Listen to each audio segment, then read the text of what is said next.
अजब सरकारी नियम गोटे परिवार बड़ भाई को मिली जातिगत प्रमाणपत्र मात्र सान भाई दौड़ी दौड़ी नयांत गाँ गोटे परिवार गोटे किंतु जातिगत प्रमाणपत्र मिलिबारे भेदभाव किए पाउछि तो आउ किए निराश। एही कारणरू अनेक आदिवासी पिलाए शिक्षा ग्रहणरू वंचित हेउछंती। जेउ केतेक पिला पढ़ुछंती सेमाने प्रमाणपत्र नथिबारु सरकारी सुविधा पाई पारु नाहंती फलरे अधारू पाठ छाड़िबाकू बाध्य हेउछंती।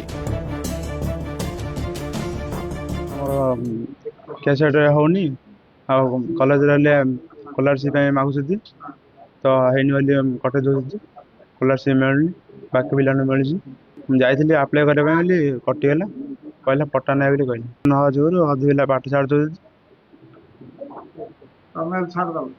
हाँ मोल छाड़ा पर थिले आ कैश सर्टिफिकेट हे पारना हमर और 2022 रे जो सान भाई रो अप्लाई कराइथिला सान भाई रो हे जाइछि मोर हे पारना। एपरी समस्यार सम्मुखीन हेउछंती गंजाम जिला धराकोट ब्लॉक जली ग्रामर सबरो संप्रदायर लोके। एठारे प्राय 80 शबर परिवार बसवास करती जो मानकु किरट शबर भावे अभिहित करा जाए।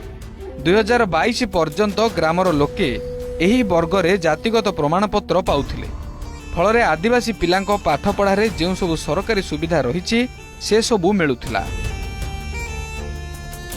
मात्र एबे आउ सेमानंकु सेही प्रमाणपत्र दिया जाउ नाही फलरे पिला माने प्रतिटी सुविधारु वंचित हेउथुबा जणा पड़िछि। गोटिए परिवार रो बड़ भाई सुविधा पाउथुवा बेले सान भाई किंतु एथिरु वंचित अछंती। पटाड़े धरी सान पर केट सर्टिफिकेट बनया पई गलु हे गला बड़ बड़ आया धाई पटाड़ा देखैला मना करतन काई मना करछि कोन पई मना करछि हम जानि न सेते की ले देला केने मु सेटा कहि परिनी भलो आरे उठथिली कोन केने ताके कुआडे कोन करी कर दैथिले एबे तो आरे आइसी जाय टोटल मना करतन दियो हम दरखास्त करथिले मोर दीटा जीव मिलला आ बड़ जीव करिला तेबे वर्तमान किरट शबर नाम कौनसी आदिवासी संप्रदाय नाही तेणु प्रमाणपत्र पई आवेदन कले नाकच हो जाउथुबा धराकोट तहसील पक्षरु कहा जाइछि। सेपटे एपरी समस्या नहीं प्रशासनिक स्तर रे आलोचना कराजिवो बोली विधायक रमेश जेना प्रतिश्रुति दैछंती।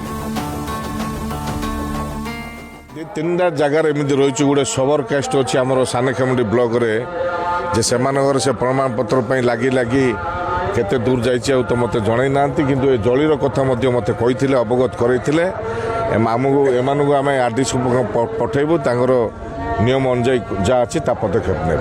राजस्व विभाग अजब नीति भाई की मिलूची हेले भौणी की मिलुनी जातिगत प्रमाणपत्र।